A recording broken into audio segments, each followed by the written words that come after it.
In today's video, I'm going to show you how to fix an error has occurred in the script on this page for Windows 10 and 11.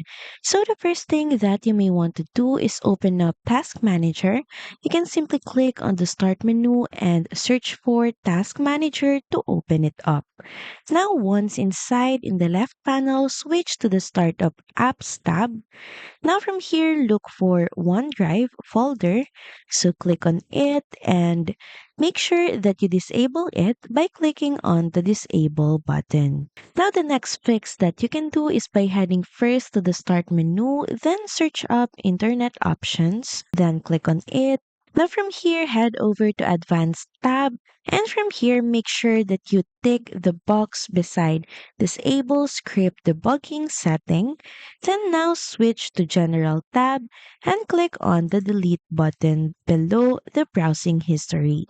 Now from here, make sure that you tick this four settings, including preserve favorites website data, temporary internet files, cookies, and history. Then simply click on the delete button.